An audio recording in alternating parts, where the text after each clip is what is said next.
আপনার ভোটাধিকার আছে, আপনি এনে কেন? ভাই ভোটার পরীক্ষার প্রবেশপত্র দিয়ে আপনি এনে কি করে? ভাই ইনি ঢাবি স্টুডেন্ট না, ইনি একটা কেন্দ্রের সামনে কি করতেছেন ভাই? ইনি ভাই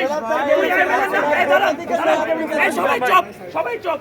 তুই আইএমএলএর না, আমি আইএমএলএর, ইনি আইএমএলএর। এইটা দাঁড়ান, 21-20 আরবি স্টুডেন্ট আইএমএলএর এখানে প্রবেশ করলো কিভাবে?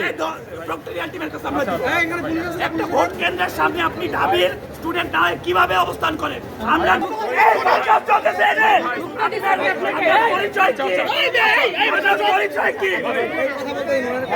এর নাম বলেন।